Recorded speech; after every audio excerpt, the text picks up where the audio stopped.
I think this was a really good week of work for us. I just got done telling the players how proud I was of them for the way they came back and practiced on Tuesday. It was one of our more physical, better practices we've had on a Tuesday, and then came out today on Thursday with a really efficient, fast practice. Probably one of the best Thursdays we've had since I've been here. So I love the mindset of where we're at. Clearly we've got a heck of a challenge ahead of us. We're playing a really veteran football team that's extremely well coached. Coach Traylor does a fantastic job. They've got a lot of seniors. They've won a lot of games together. They're used to playing in tight football games. Clearly they've been in 2 overtime games already this year to start the season. So we got to get prepared for a physical game. UTSA plays hard. They play tough. They're very sound.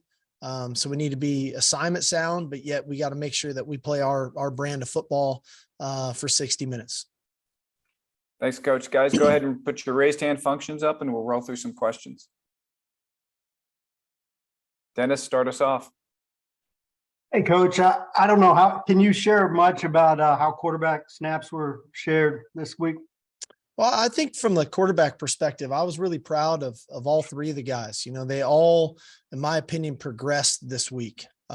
Quinn and Hudson got healthier and healthier as the week went on. I thought Charles did a good job with getting the more, managing the more reps that he got. I felt like his comfort level, his confidence was as good as I've ever seen it, or better.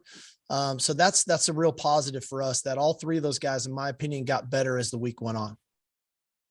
Brian, you're up.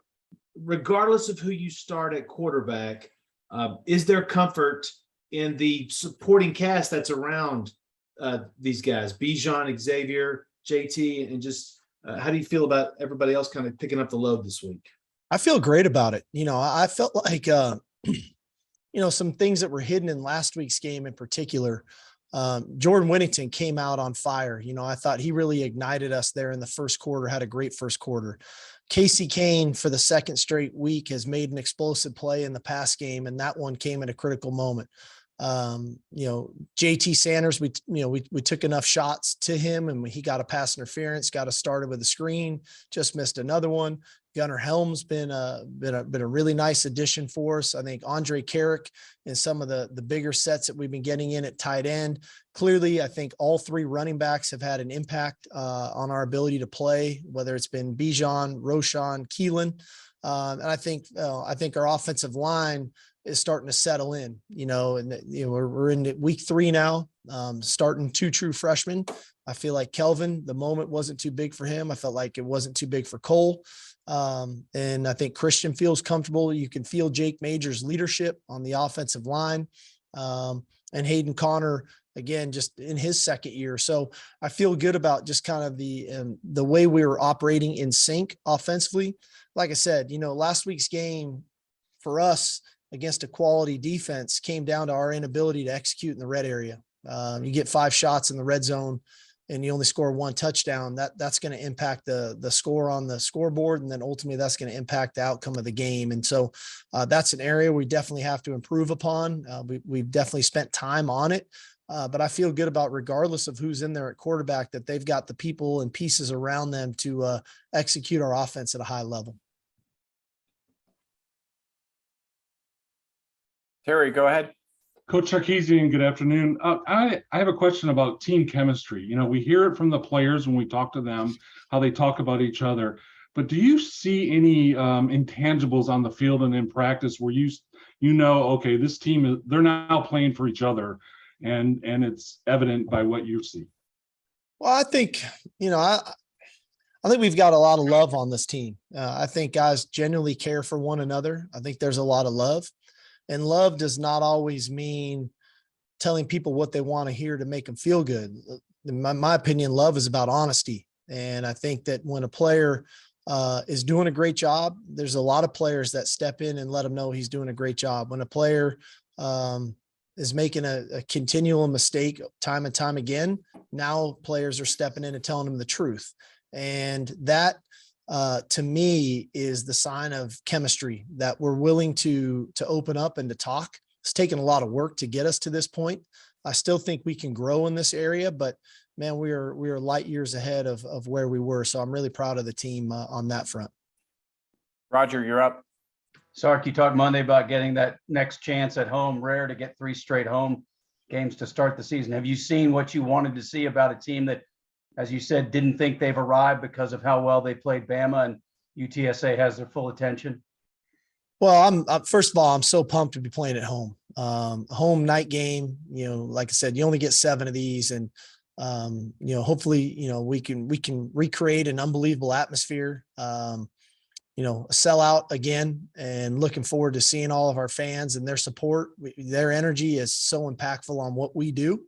But like I told the team, we've set a new standard for ourselves from a style of play, from a quality of play perspective.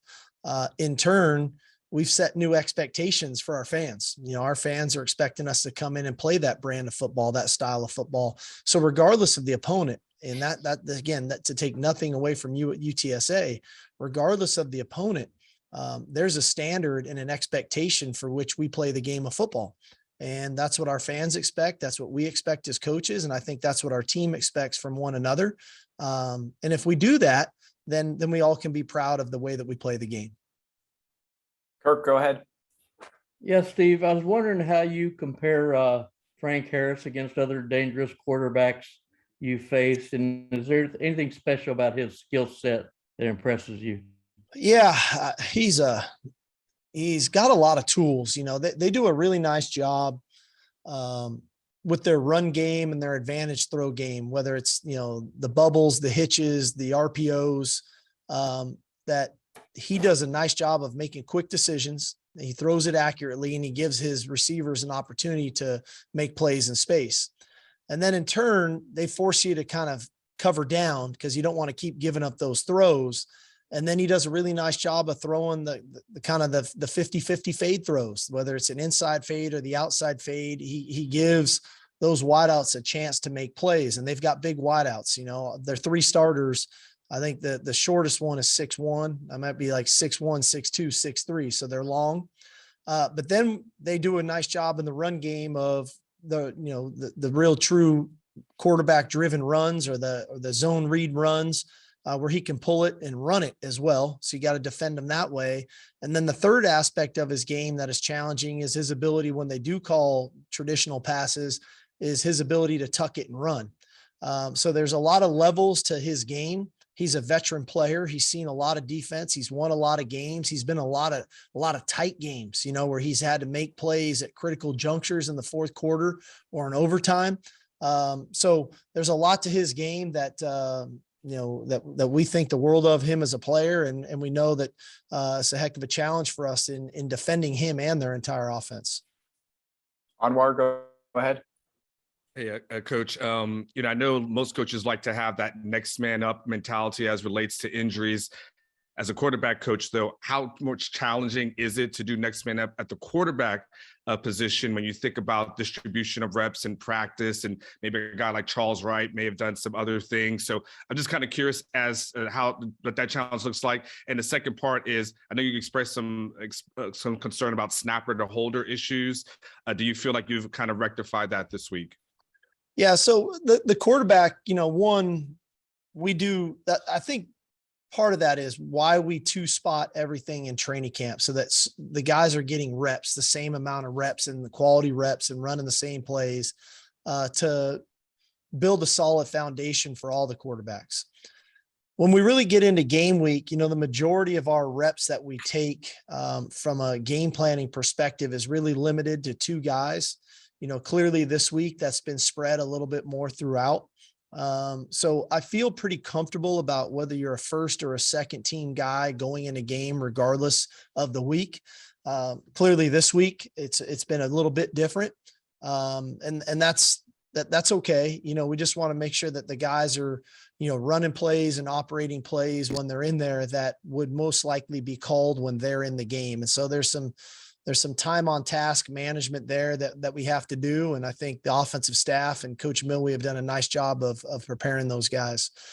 From the snap, hold, kick perspective, it's been a little unfortunate in that for 2 straight weeks, I thought the offense has done a really nice job at the end of the first half of executing a 2-minute drill to give us an opportunity to score points. We did it 2 weeks ago against Monroe, managed the clock extremely well, got a completion to Jordan Whittington out of bounds with an opportunity to kick it.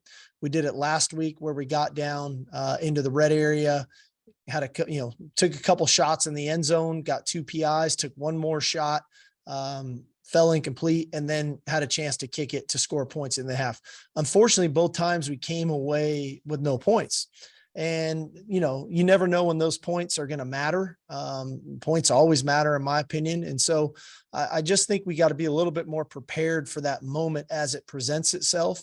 Whether you're the snapper, holder, or kicker, to go out and execute, just like we were at the end of the game. I think they were a lot more wired in and went in and hit a much more difficult field goal at the end of the game from 49 yards than in the end of the first half, when I think it was a 20-yard kick or a 21-yard field goal. So to me, that's not about physical ability. That's more about mental intensity and being wired in, ready to perform when your number's called. Cedric, you're up. We've got time for 2 last questions. When we talked to your guys on Monday, they're really excited about what happened over the weekend. They wanted to win the game. They didn't win, but really excited. Did you see what you needed to see from them focus-wise going into this game? Because it's a quality opponent, and they've been hearing a lot of Alabama stuff. Where were they in the focus department with you this week? Well, all signs said indicate to that. Like I said, I thought we had a really good meetings on Monday. I thought the energy was really good on Tuesday. One of the signs of not respecting an opponent, let's say, is the energy at practice isn't where it needs to be. And I thought, like I said, Tuesday was a really good practice. There was good energy. It was really good physicality. It was hard. I thought they came back today with a really good understanding of the game plan in all 3 phases and operated at a high level. I think there's good intent. You never know until the ball's kicked off, obviously, of how we're going to play.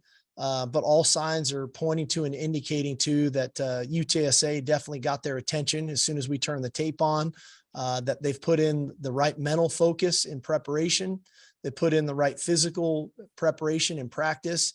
And I think emotionally, I think they've done a nice job of quieting the noise. The noise is different this week. The noise last week was, we can't play with Alabama, and they felt like they had something to go prove. This week, the noise has been, now Texas has arrived and they played with Alabama, and that we're going to overlook UTSA. So we've got something different to prove, that we've got the right maturity to, regardless of the opponent, play our style, our brand of football with some real intent.